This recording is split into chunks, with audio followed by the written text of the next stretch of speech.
Okay. So, hi everyone. I am Matias Flores. I am a doctor.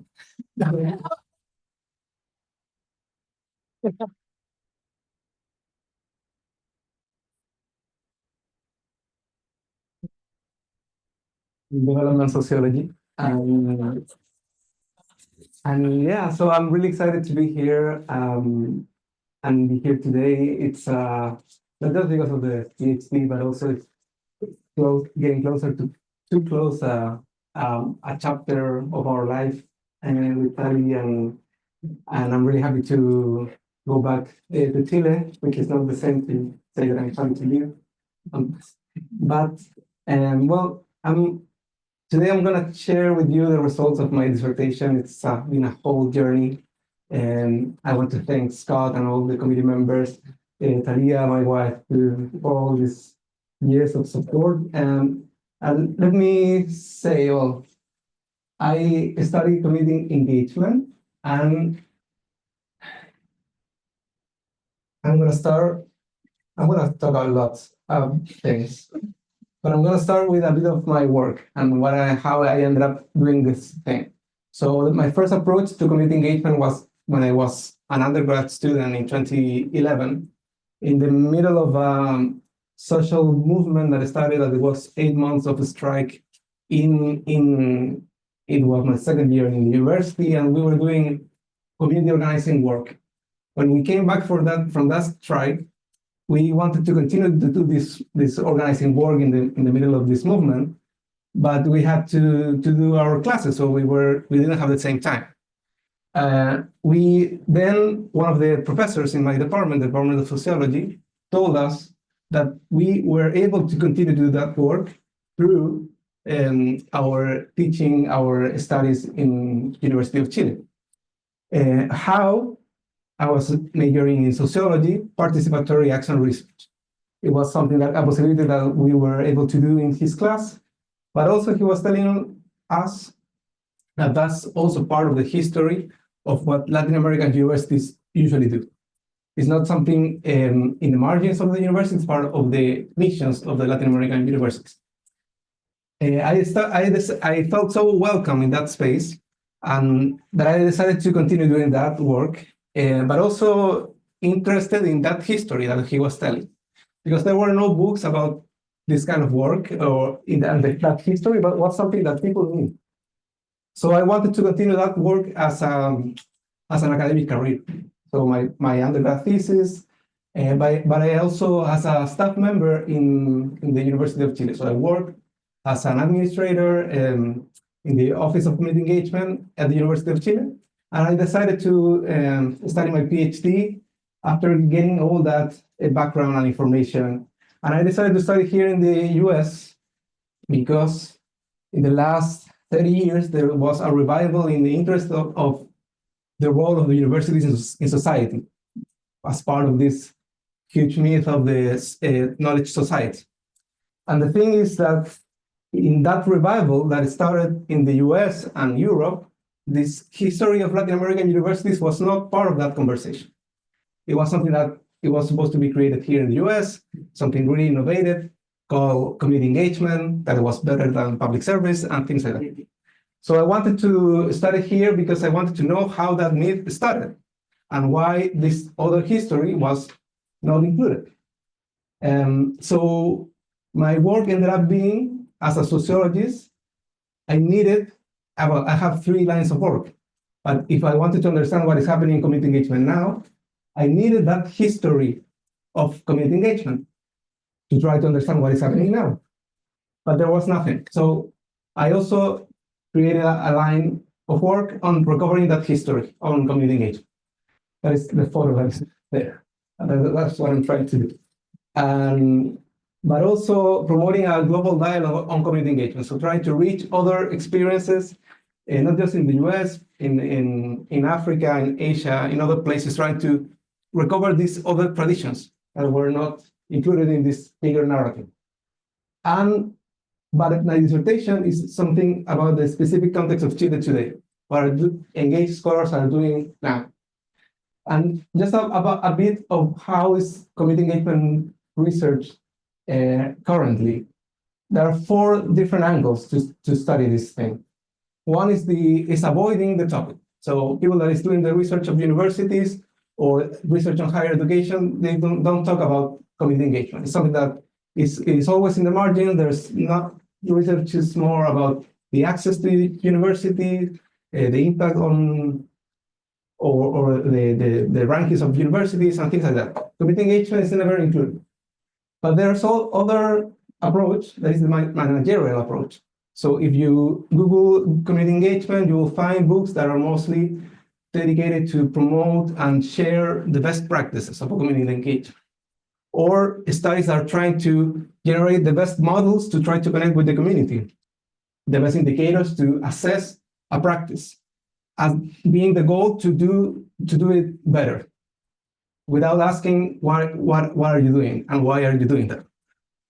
The other is the normative, which is studies that are mostly essays reflecting on trying to compare practices with certain standards. So, for example, critical approaches criticizing community engagement work because it reproduces white supremacy, for example. So there's always a standard that is need to be reached.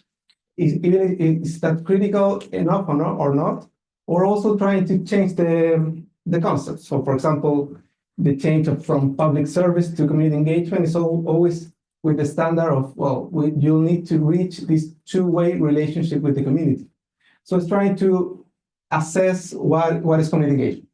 My approach is in other line. Is from a socio-historical perspective, trying to understand the different meanings and disputes that are involved in community engagement, to try to better understanding of the power dynamics that are in each country and in each period of time. So I don't want to make I won't be able to talk about everything and all the definitions, but just to say that what I just mentioned about the socio-historical approach is trying to deconstruct or trying to understand in a broader perspective the concept of community, university, and engagement. Community is not an ideal place that scholars goes from campus to the community. Community is always with conflicts, with struggles. University and scholars and faculty members are also part of that community. They are also invested in some of those conflicts, and engagement cannot be reduced to a one-way or a two-way relationship. It's always a two-way relationship. Oppression, domination is always a two-way relationship. So, but what is so a bit of context of what is happening in Chile, because if it is a socio-historical approach, we will need to know that little context. Chile is an example of neoliberalism since the early 80s. Higher education policies were neoliberal since the dictatorship. And in 2006, now in democracy, we created a national accreditation commission trying to regulate that created university market. So it was a regulated market, and this accreditation commission trying to assess the quality of the institution. And that institution created an area of accreditation and community engagement that was voluntary at the moment. In 2011, the student protest that I mentioned has an outcome, a new law of higher education that created a mandatory process to be accredited on community engagement, and which started this year. So that created a revival in Chile of practices, conferences, discussion about what is this. All the universities now funding scholars to do this kind of work. So we have a great revival of this topic. But that's, as I was saying, it's not something new. This is just a couple of examples of the work that I've been doing, trying to trace as the early 20th century, 1902, the 50s, the 70s. And if you understand that this is not something new, you can also try to understand the differences. So when it started, it was an alliance of the student movement, the emergence of the early workers' unions, feminist movement. In the 50s, the connection of the role of the scholars was connected with a conversation around development. generating a popular culture. And in the 70s, more connected with national liberation and socialism. So the question is, what is happening now? And what are engaged scholars are doing now? The movement that started in 2011 ended up growing, and now in 2019, we have a social uprising that lasted a couple of months, people on the streets against the effects of neoliberalism, against inequalities promoted by a neoliberal system. We created, out of that, a process of changing our constitution. We created 2 different drafts of new constitution that were rejected. So we had a huge movement that ended up in nothing. We're still in the same situation. My question is rooted in this context. How engaged scholars that in this new setting, in this new revival of the topic, how are engaged scholars that started the process after the 2011, and they're in this context of challenging neoliberalism, how they are thinking their work today? So the research question, how are engaged scholars connected with this broader socio-political context? And I focus in 3 areas: the early career scholars, how they navigate legitimacy, and how they are also connected with the broader structural process of academic capitalism.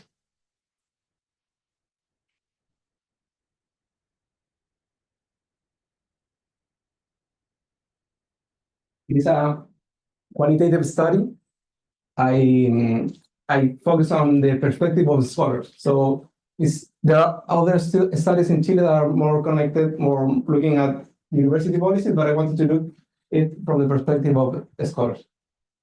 We can go back to the methodology if you want later, because my dissertation is also a 3-paper dissertation. So I'm going to be talking about 3 different arguments and results. I'm going to be focusing mostly in the results. Here's just for you to have a sense of what kind of literature I've been engaging with, the concept that I've been using, and some of the data analysis. And so in this case, for example, I did 52 interviews, but I use a subsample of early career scholars. So my question was around if there's a new generation of engaged scholar, how's that connected with this context? And I found 6 different ideal types of community engagement work. One of them is this refundational engaged scholar that is trying to connect their purpose of doing community engagement with an idea of trying to change the whole Chilean society. So they are invested in relationship with communities, trying to co-create knowledge in a way that it is at the same time changing the university by itself, the whole institution, but also trying to change society as a whole. The second ideal type that I found is one that is responding to social demands that not necessarily have a whole project of changing society, but they feel part of this new social movement. They have been discriminated, they've been they feel part of the people, and they see that their academic work, it is connected with the destiny of Chile. So they are trying, with their academic work, trying to resolve some of these demands, but are in a way that is not really clear. That the only clarity that they have is that they want to do something that they feel part of, which is different from other perspectives, that is the ones that are thinking higher in terms of how to influence public policy. They also believe that the biggest challenge is how neoliberalism in Chile has created a state that is a subsidiary state that is not involved in the biggest challenges of society. So, for example, people doing research on environmental studies, they are aiming toward the policymaking spaces. So trying to influence that area. Others, especially in the area of science, trying to science communicators, for example, they're talking about the COVID-19, vaccines, and things like that. But what they really want to do is try to address one social problem, that is the misinformation, the spread of fake news, And they think that them being part of active presence in press is a way of trying to promote critical thinking in the people. So they're talking about the stars or other things, but what they want to do is to try to change the way that people think, trying to use scientific thinking to understand their reality. Others that are more in the lines of, I want to help the other, more in an altruistic way. They see problems, they want to do something, but they're not feeling part of the problem. They're also always part of a kind of an elite within the society. And the last one, it is one that is not, they don't feel part of this process, they don't see a connection between their engagement work and what is happening in Chile in this socio-political context. What they are interested is, and these are more early career scholars that ended up working in those positions because it was the only position available. Community engagement is one of the spaces that don't require a large CV or experience, and so it's used by people that is not necessarily interested on community engagement. These are those kind of scholars. So they're doing engagement work, but because it's required in their position. And here I won't have time to talk about all this comparison between the ideal types, but mostly the most important part here is that this section of here are the ones that believe that they have what they're doing is connected in some way with the change of the Chilean society. And most of them are in an idea that the knowledge that is produced within the university is the one that is gonna help society. It's not something that is co-created. We could talk about those definitions later. And I found also trajectories. So these are young scholars that are trying to create an academic career. And these are some of the trajectories that they have that is thinking about these purposes that they have, how the university reshapes them over time.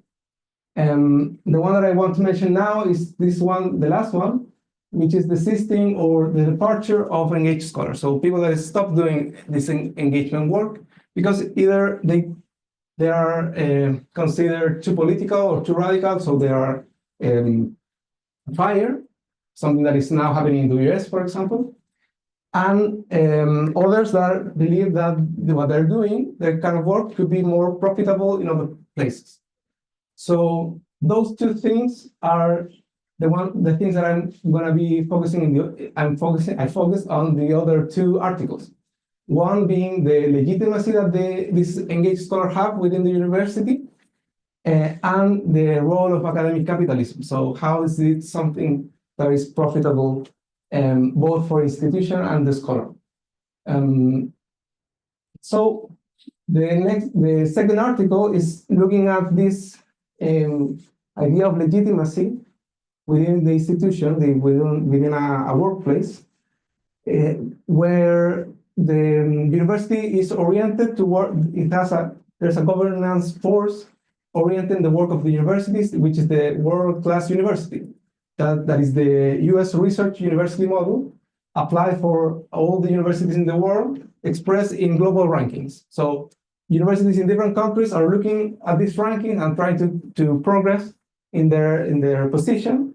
And that has an impact in the work of academics. We know the importance of publishing and the role of that, what kind of journal is useful for us, all the discussion if we want to do a book or a paper, all the things behind that is this model that we are all following. But there's always a resistance to that kind of model. And so I'm using the idea of agency, how the scholars are trying to respond to that context. But the first thing is it community engagement part of the world-class university project? It is not. There's no, those rankings that are organizing university that don't include community engagement. So community engagement becomes something that is optional. And you will only do if you have money, if you have time, and if you're not harming the other things that you're supposed to be doing. So in this case, this was a dean within one of the schools in the School of Social Science in one of the universities. So he was saying, well, the people that do community engagement work is the people that cannot do research. They are kind of the laborers of the university. But there's, even though there's this feeling, this idea that is not part of this world-class university, there's a window for engaged scholars that is given by the mandatory accreditation. So now that it's going to be a mandatory accreditation in Chile, universities accept that this is not just an optional work.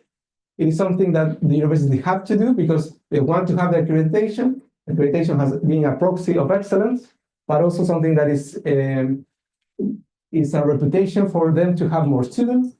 So they agree with it. But there are three different ways in that this is happening. And that's the conditional legitimacy that community engagement have in Chile right now. So I found three different agentic practices. One, operationalizing, which is accepting the rules of the accreditation commission. So whatever kind of work that you do, what you need to focus mostly is to be efficient in terms of reporting for the accreditation. So there are indicators that you need to report. So if you do your work, but you also are able to respond to those characteristics, you're going to be okay. The university, what is the university doing? How is this? They are interpreting this conditional legitimacy, is division of labor. So they agree that the university should be doing this, but it's only for certain kind of scholars. So they're hiring early career scholars that are in adjunct positions that are only dedicated to do community engagement. And they are not, they have no chance to do research. So they're only hired to do that, mostly in engaged learning courses. So why is that? There's another characteristic here that students that participate in engaged learning courses are also better workers at the end. So they're better prepared for the job market. So there's those three elements that open those spaces for community engagement. But whenever those scholars, because they are still a scholar, want to progress, want to do more, want to do research, want to connect with other researchers in the university, they cannot do it. And some people have been fired because of that. So that becomes the emergence of another kind of a practice, which is the negotiating.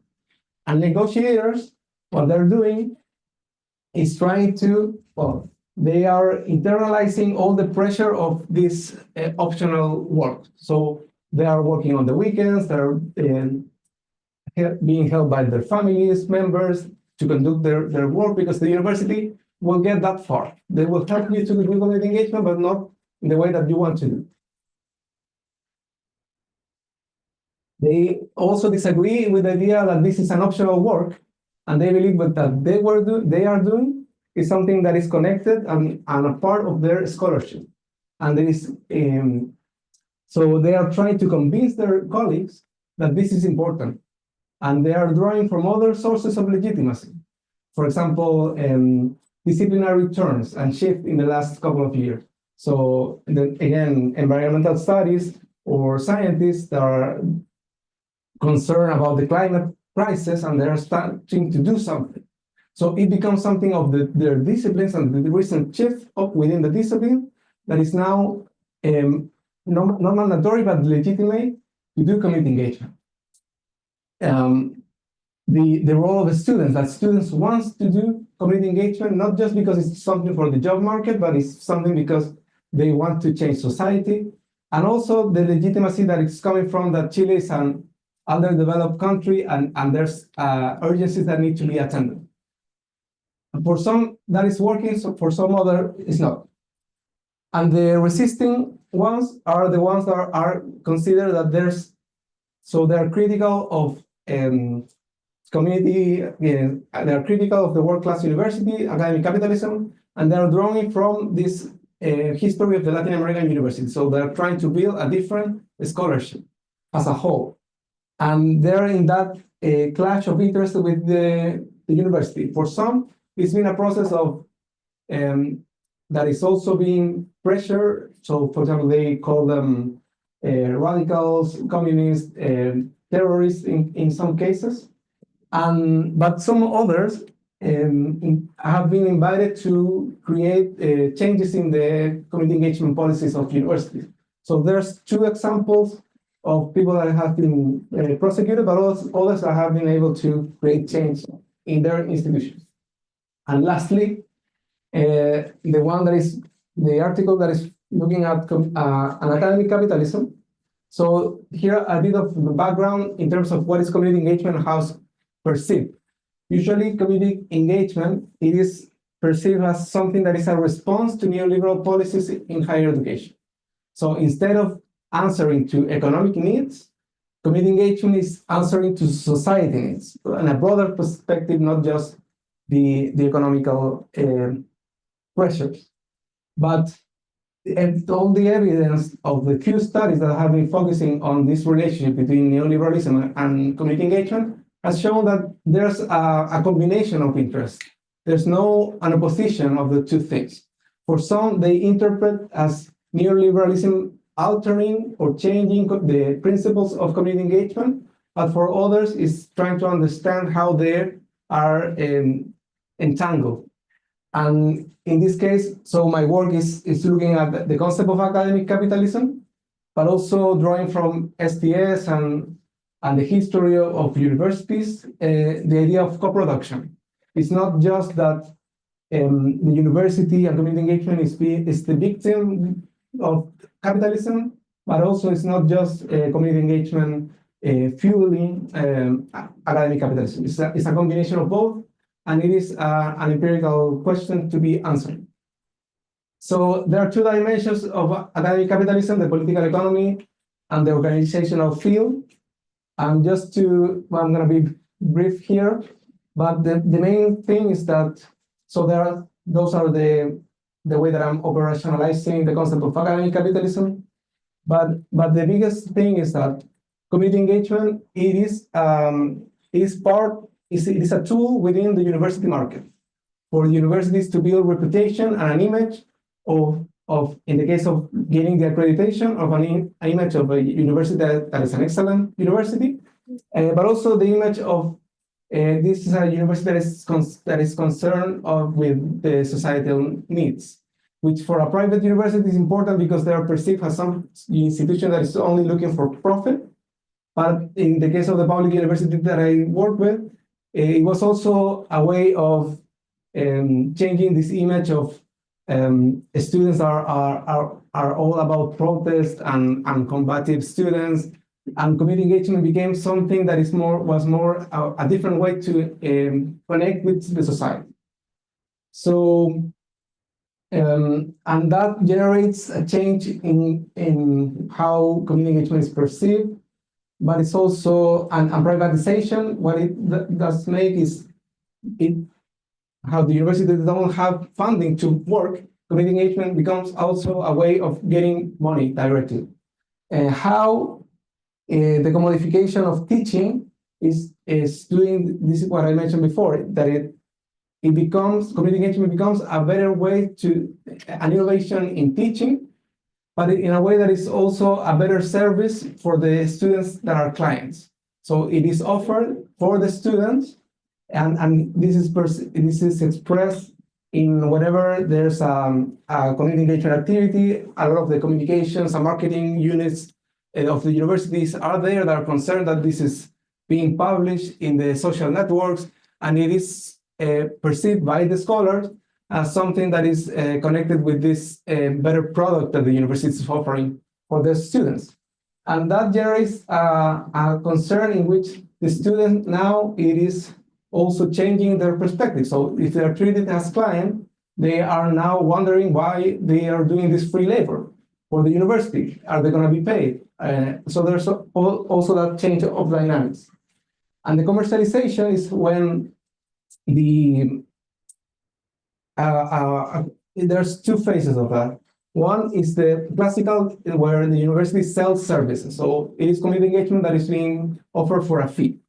But it also how programs and projects that are free evolve and transition into paid products. So for example, the example that I have is the one that is mainly to be, and that is projects that we're doing with a community where a scholar wanted to make an experiment or pilots a program, and it goes really well because they have the initial funding from the university, but if they want to scale up or they want to continue their project, the university, what they tell them is to get money. So for some, they get the money, but others, and the alternative is to transform that into a continuing education program. So they sell like a professional certificate based on the work that they did with the community. And that is something that generates revenue for the university and the scholar, but also allows the scholar to continue their work. The problem is that the community partners are never told that they are also contributing to this soon to be for paid product. So the university is going to benefit from that. In the case of the technology transfer, all that is better controlled than in community engagement. So in technology transfer, you have patents, startups, conflict of interest declaration, and things like that. In community engagement, there's nothing of that sort. And in terms of the organizational field, the entrepreneurial culture and managerialism are the two ways in which this is co-produced. New units within the university are created, the community engagement offices, but also is this all the work of within the university to create more projects. So for example, there are some collaborations between units. There was this example in the Department of Health in one of the universities where the admission unit was doing a fair in a high school because they are promoting their programs. And one of the professors was, well, try to talk with the director of that school and see if we can do a community engagement project. So we can send our students and so on. And they do that. They create a collaboration with the admission unit with this school that needed health attention and professionals. So they created a box. So they create that space there, which is not bad or good. I'm not here to talk in those terms. But what creates is a new way of creating projects. So it's not just the scholar creating or identifying a societal issue. It is this opportunity that is based on this entrepreneurial spirit. And the managerialism is the rationalization of the process due to the accreditation system, strategic planning, assessment, that generates standardization and quantification of the process. And that generates two problems. One, the standardization is taking this sense of freedom of the scholar to do whatever they want and what they believe is needed to do what the university can offer. So for example, the memorandums of understanding between a community partner and the university becomes the only way to conduct community engagement projects. So they are only mandate to do the kind of the work with the communities partners that are already approved by the university. So there's a sense of losing freedom. And the quantification is mostly about the impossibility of quantifying this kind of work, this long conversation of can you really assess the impact of this kind of work, if it's going to have a long-term impact in a young generation or things like that. So just to finish this part, so key findings, it is one of the things that I expected at the beginning when I thought about this. It was to find something more connected on the lines of the historical research that I've been doing that is way easier to understand the connection of a social process with a goal within their, a different goal in the university level. So scholars trying to connect with, as I was saying, a nationalist or a developmentalist or a socialist project And there's a contradiction of interest. What is evident is the presence of academic capitalism, but also a new generation that is trying to push the boundaries in this and have a diversified ways to engage. So all of them are not connected, are disconnected. There's a diversity of positions that that get into the university, and these boundaries will get them through. And as I was saying, some of them will be desisting to work, or they will change the way that they're doing things. And this is connected also with what is happening in Chile. My interpretation is how this is also connected with the constituent moment that was stopped in Chile, that ended up with these two constitutional proposals that were rejected. There's no unique one way to avoid neoliberalism or try to address social inequalities in Chile. And engaged scholars in this moment, in this time in Chile, are different experiments and tries in which a cultural elite is trying to address a specific kind of concern. And this opens many questions that I have that I want to keep exploring. And one of them is trying to understand how community engagement is practiced in a context of change. So what I observed there in Chile, but it's also what is happening now in the US. Now is offices of community engagement that are being closed. And this kind of work it is an optional work. The universities are deciding to invest in those kind of programs. The tensions of rationalization and routinization that is proper of the accreditation system. So looking at other accreditation models. Here in the US, there's the Carnegie classification model. In South Africa, it was also part of the national accreditation system. The role and the persistence of the Latin American university tradition, which is another thing that appears as in all the articles in different ways as an alternative way of doing scholarship. And lastly is the potential of a socio-historical approach in dialogue with other managerial and normative approaches. I'm gonna talk about this. Just to say that after this, I feel it's a first step within this field that I believe is growing, and I believe that this socio-historical approach can be useful in other contexts. What I will do in Chile is to get a postdoc grant to study the intergenerational dynamics on community engagement, looking more into what had happened by the late part of the dictatorship, the first year of democracy. So to try to understand better the emergence of different concepts that were used. I'm working on a book project in the history of community engagement of the University of Chile that will come out really soon. And working with Professor Agustín Cano in Uruguay and others to make comparative studies. And of course, continue the global dialogue that I've been having, particularly with one of associations that I'm part of, that is promoting research on this topic at the global level. So here you can see the work that I've been doing. If you want to take a picture, and I will share with you that's my ResearchGate website, where you can see the rest of things that I'm going to be doing. So this is an exit seminar, so it's a bit sad. So these are the ways that we can be still in touch. So thank you so much.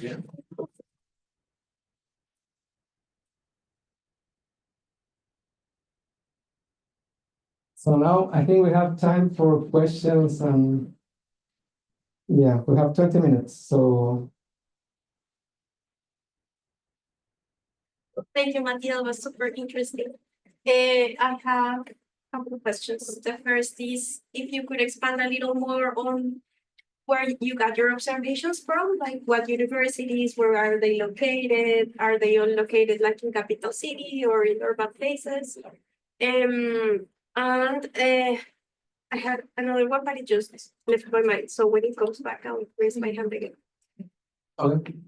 So I studied two universities, one private and one public. Then I selected those universities that were really, really different between each other, but not with the spirit of comparing, but the spirit of finding different scholars. And so I decided that, and those two were in Santiago because of funding. But and the observations were in different conferences. So I did my fieldwork in 2023 and 2024.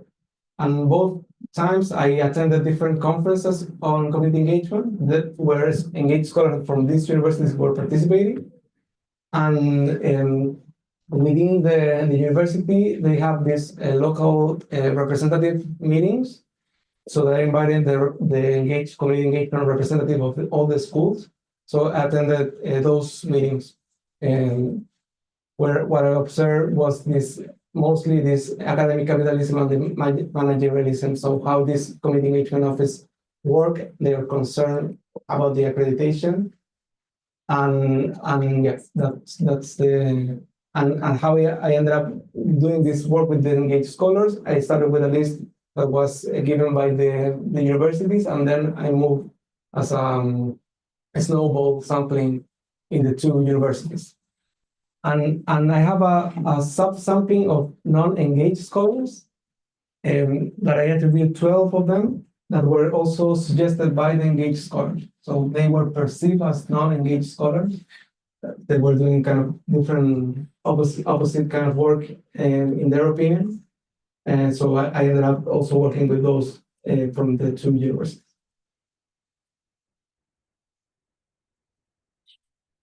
There's a question in the chat. We can go one on one. Yeah. So Maria says, fantastic presentation, Dr. Flores. I would like to ask you about innovation systems as potential pathway for community engagement, pros and cons for these. Thank you. Innovation systems. So one of the things that I didn't find, so this is in this, one of the findings here is that there was nothing in this side of the equation. So there are two X's. One that is, so my definition of community engagement considers both knowledge dimension and a social action dimension. So in this case, it's people that is perceived most like witnesses of what society is doing. So from separated from society in a dialogue of knowledges. In this case, it's like more knowledge transfer, and this is more acknowledging that knowledge is not just produced in universities, something like that. There was nothing in the early career scholars, but there were a couple of scholars that were doing these innovation systems, or talking about social innovation and social entrepreneurship, that were models that were that included the dialogue of knowledges. So, for example, in the case of the business schools, the information that is provided by the clients is really important. So it is included in the process of trying to understand a problem. So, which is different from a social science perspective, that maybe it's just kind of a source. In the business school, they could be included as participants, active in the community engagement process. And those are the ones that are promoting the innovation systems, which I would say that the pros is that there's a clear pathway in how to do things. So, and that includes the place of the communities, but not necessarily opens the question of why are you doing this and how this can help generate an impact in society. At least it wasn't that perceived like that. It was most like this is my discipline, and I'm doing business, I'm doing engineering, and this is how we do things. And my interest, or the interest of these engaged scholars, is to teach students to do this. And so there's no conversation about what is the end goal of this community project. There were other two questions there. Yeah, thank you so much, Matias. I learned a lot about community engagement in Chile. I'm kind of wondering about, it's kind of related to Maria's question, can be a follow-up question. Do you have any innovation, application, or suggestions that university community scholars, students can use in theory or in practice, especially regarding academic capitalism? Yeah, so in terms of academic capitalism, innovation comes or at least the thing that I want to look forward are the different ways in which the universities engage with the market, and that is not driven by the need for funding. So how you can include, so for example, there were engaged scholars that were working with small businesses in their environmental impact studies because they cannot pay for those things, and so the students do this studies for them. Others that were working with tourist adventures led by indigenous peoples in certain regions of Chile. So they were businesses that were in a small scale, this kind of business, that were, I would say, different in terms of the goal in their relationship. They were not looking for funding from those collaborations. So I would say that it depends more on how do you approach to these communities, and whenever there's a seek for funding from the rest of from this other community partner, it becomes this process of academic capitalism. There's another in the chat, or There is. Felicitaciones, doctor Flores, desde Argentina. Gracias. Gracias, Romy. And then we have a question from Gabriel. Congratulations, Dr. Matias, excellent presentation. What does your socio-historical methodology consist of?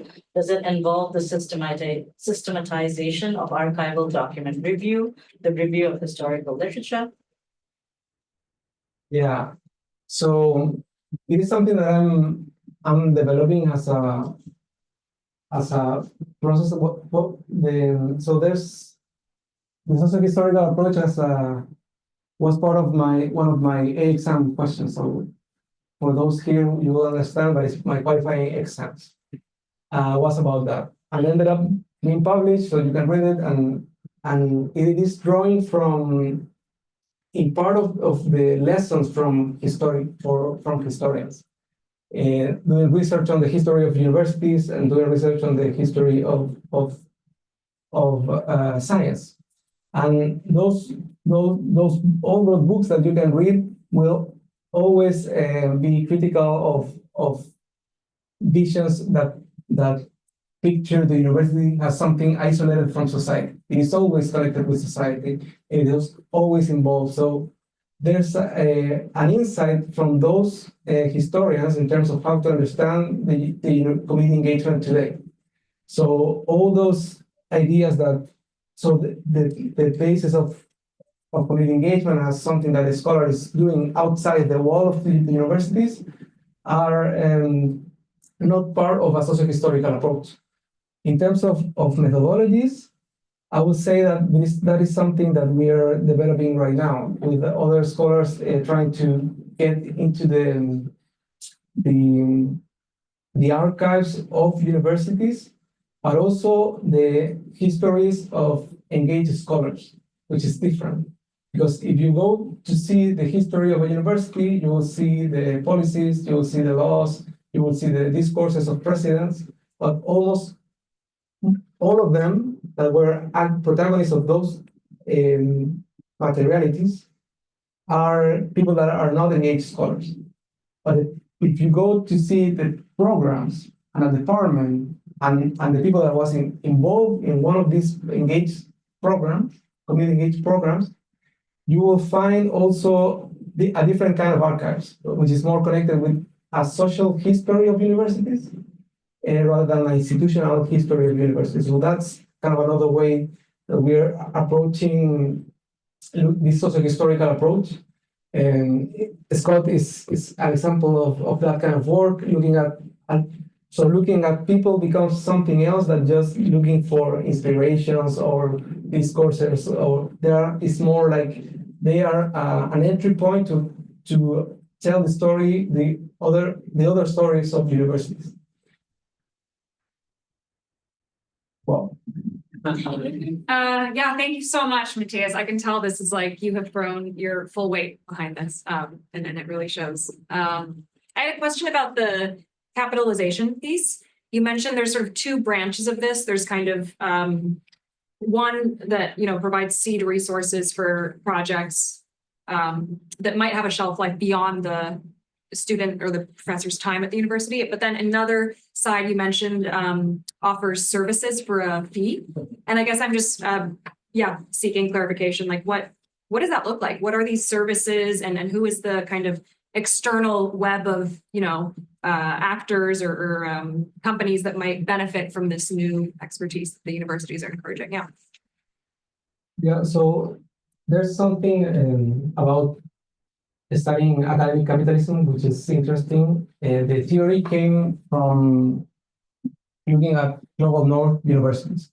So the experience of universities creating science park that involve big corporations working with scholars, creating the knowledge economy is something that is not the case of Latin American universities, because we don't have those big corporations that are investing in knowledge. So that is something that is changing. So now more companies are looking at universities as something that is more valuable than before. And one example is in the School of Design. An engaged scholar was saying that 10 years ago, companies were only looking at business schools as a way to engage with the university. And now they see other disciplines as profitable. So they are opening new collaborations with them. There are also other kind of companies that are, for example, looking for training their workers. It was the case of a school of nutrition. So they wanted the workers to have a change in their diet. So they hire scholars from the university to conduct this training exercise. But with the money that they get from that project, these scholars created other kind of projects with other communities. So there are those transitions, like there are collaborations, but they see that that's an opportunity to do the kind of work that they really want to do. I don't know if that's responding to the questions, but also a couple of questions. Yeah.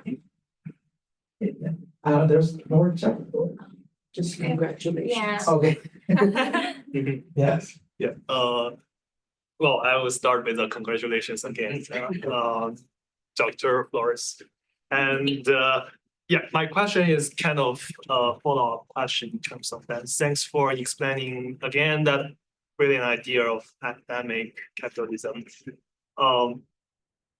Because every time I hear about that idea of what kind of capitalism, I connect it to more negative part of the discussion, right? Because it switch in a lot of context, it switch the purpose, whether it's education or healthcare or something else, to money, right? And that's a lot of times people worry about.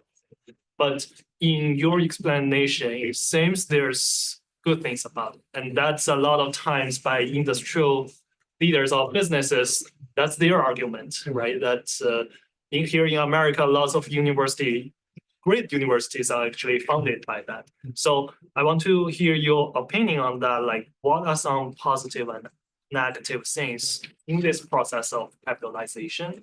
And does it really, from a macro level, does it fit the purpose of, number one, knowledge production, and number two, providing the society the kind of talent that is needed?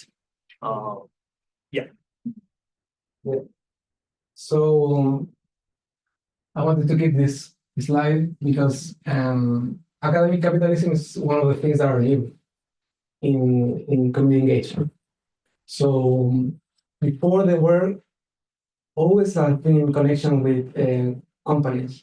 the project that were happening in the 50s and the 70s were in the lines of promoting industrialization towards a developmentalist project. That is something that has changed. So I'm not just concerned about an opinion in terms of it's good or bad. It is a different way in which the companies and the universities are connected. In terms of their purpose and in terms of promoting knowledge production and creating talents, in terms of knowledge production becomes the only way for certain scholars in this context in Chile to conduct community engagement. They have to get there, because if not, it will be only a small scale example. And what these scholars find in these projects it's almost kind of a life-changing experience. It's something that connect them as a person with their scholarship, which is something that for many is something that never happens. But they found that here in this kind of work, so they want to continue doing that thing, and the university won't offer something else than a small grants. It's just to conduct a project that will be then reported in the accreditation system. So it becomes sometimes the only way to conduct the project, and that's so in terms of necessity is the way that they are finding now to create new knowledge, and the impact of that in terms of promoting new talents and things like that, and or an impact in the ecosystem of a region, for example, something that still need to be studied. There's no evidence towards that. My study was mostly in the discourses and the perspective of engaged scholars, and academic capitalism appears as the only way, or that it is resisted always, and there's but it appears as the only way for many of the engaged scholars. Mike, and then congratulations again. I'm going to skip past 2 or 3 questions to another question, but feel free to answer anyone that you want. So on the one hand, it's interesting to think about accreditation from the state versus from an NGO, like in this country we're Carnegie. So I don't know if you saw any differences there, or you see that in your future work. It looked like the resisting piece, it sounded like there were 2 paths. Either someone gets accepted into doing more work, or they get terminated. And I'm wondering what that fork in the road looks like for some folks. I'm curious, thirdly, if you see your work talking about how universities can survive authoritarianism. Like the historical piece, this slide right here, and the period Chile went through in the 70s, 80s, and 90s, is there something we can learn about that, given that, for example, all the staff from AmeriCorps were just laid off? Yeah. And universities who do community engagement rely on those AmeriCorps grants to do that community engagement in some ways. And then on that note, really a question I want to ask, but if you want to skip by it, that's fine. But did you feel, given the atmosphere here, were there risks that you were taking with even doing this scholarship? Authoritarianism, white supremacy thrives when people are isolated and kept separate. How to overcome that, and where do you see your work continuing to create bonds between global North and global South? So just one of those. I don't want to. Yeah. So there's a study that is really interesting about the Carnegie classification, that it was also an ethnography of a couple of conferences, and there's this idea that is the accreditations shift the core area of concern from the society or the community to the institution. So instead of social change, it becomes institutional change, the goal of community engagement, and creates a new space, a new community within the university, that's a community of community engagement professionals that start getting more power in terms of what kind of projects and what kind of community partner are invited to the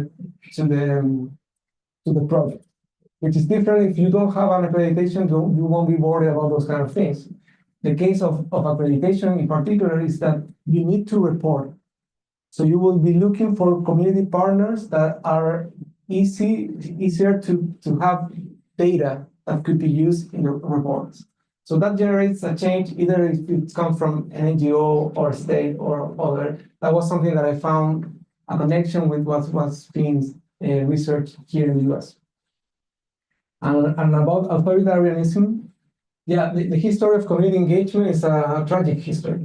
It's not a history of universities and scholars finding ways to change society. It's a history of failures and a history of people that has been, in the case of Latin America, prosecuted, tortured, killed. The biggest example of all is Paulo Freire. Paulo Freire, he is a Brazilian educator, really famous, but about his pedagogy. But the only way that he was able to practice his pedagogy, his alternative way of pedagogy, was first in a community engagement office in a university in Brazil. That was a space. He was an engaged scholar. And the only one that time, and then was invited from the Brazilian government to do it everywhere in the country. Under the dictatorship, and he was tortured, incarcerated, and he only wrote his first book when he was in the exile. So his theory became after all this tragic history. So there are many other examples in the Latin area. Here, the director of this theater school was also in the 70s incarcerated and then exiled in Peru. And he was forgotten until now that we're recovering his history, trying to tell us that story. And the lesson is that the engaged scholars follow the same path as any other kind of effort to change society. So there are examples of resistance, there are examples of successes, but most of it is a struggle, and it is not beautiful. Yes. I'm curious to know, and great presentation and huge congrats. Also exciting to hear about future research directions. In a global context of increasing lack of trust in the role of expertise and experts, I'm curious to hear a bit more about how in community engaged scholars are perceived in Chile, and if that has changed in recent years, and if you see some hope in kind of having these scholars repair that trust. So in the case of Chile, I don't know the cases in Latin America, but there's a huge lack of trust in all the institutions. But universities are still the most trusted one. So we don't have that situation of lack of trust on universities. People still believe that it's a place that is useful, that is promotes social mobility. We're not there yet. So the way that people in Chile is approaching this is going in a really good direction. Like we have more scholars participating in media interviews, and they're showcasing their work, and they're being invited to the parliament all the time. So there's still a huge potential there that I would say they need to be studied why that's the case, which is funny in a way, because all the revival of community engagement and public engagement in Europe and the United States comes from that narrative of people is not trusting in science after the nuclear things, and that's not necessarily the case. Matias, congratulations. I don't know if you're like thinking about that, but you're the first one in our cohort to graduate, and it's wonderful and it feels amazing. Congratulations. And yeah, I've been thinking as you were talking about the courses that we took, and like I have always admired how a free thinker you are. You have always been like non-institutionalized by the way of thinking, and I'm pretty sure it shows in different ways in your work. I have a question about the relationship between the community engagement and the scholar and student activist movements generally. And there's this something that seems to be very institutionalized in the community engagement. There's like, it is part of the university, there are scholars there, they are being there.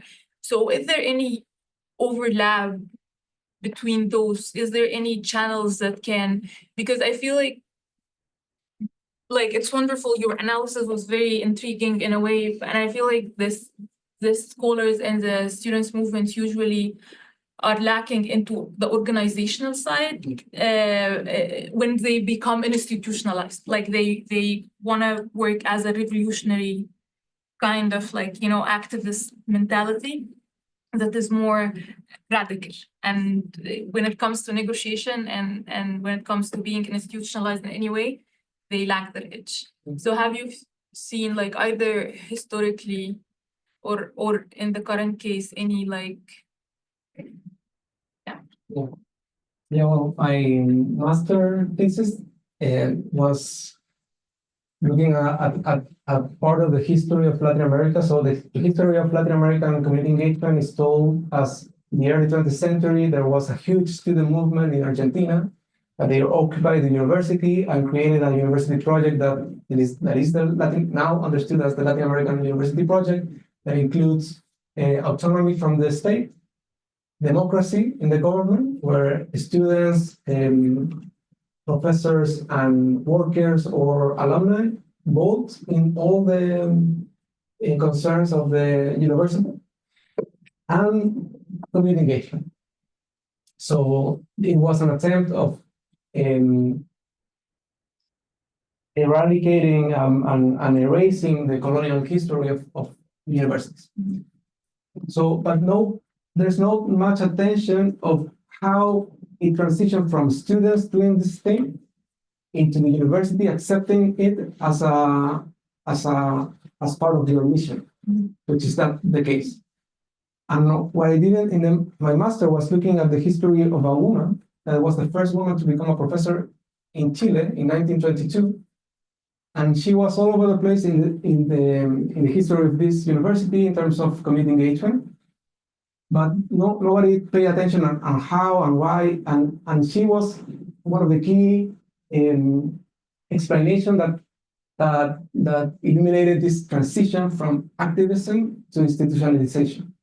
So it was her and other feminist activists that when started working within the university, either the only place that they had was community engagement, or it was a strategic point where they could move make the movement go forward. So it was, in this case, a way of understanding feminism in which higher education was a tool for the economic emancipation for men. So opening community engagement programs to women to be trained in different trades, it was a way for them to it's a way of emancipation, the feminism of that time. So it wasn't the students, but it still was a movement. Yeah. So I would say that there's this complex history yet to be told in terms of how these things become institutionalized. In the case of the US, there's a whole group of scholars that say that everything started not in the 90s, in the 60s, in the context of campus demonstrations and campus mobilizations. And those were the scholars that started testing and what in the 90s became something that was institutionalized, professionalized. There are a couple of books of them saying there's a loss of meaning of that more radical way of doing. So there's a constant way the university has, they are not paying attention to community engagement. The story is being told as whatever they want. But all these things started with students or one professor with one program that at the beginning everybody thought that they were crazy, and now they're still, and everyone forgets where they that come from. Yeah. So yeah, that's there. That is not. It doesn't come from a president that said, "Well, let's do it." No, it comes from people that had experience, that were grounded in socio-political conflicts.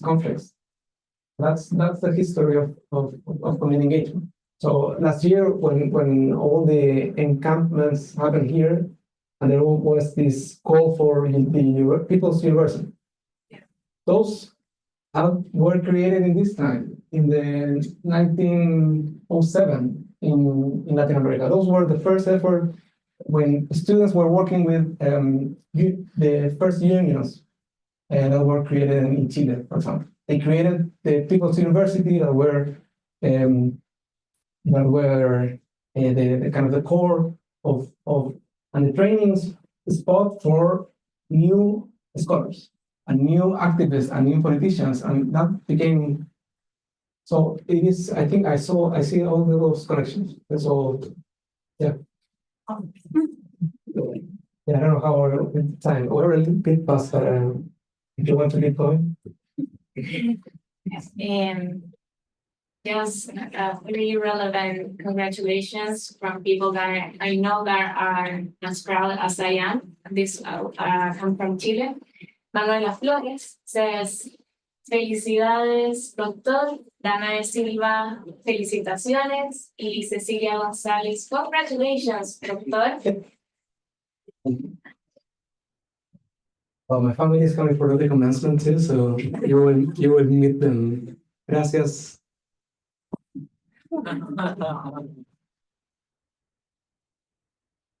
Thank you, everyone. That's the best way to finish this.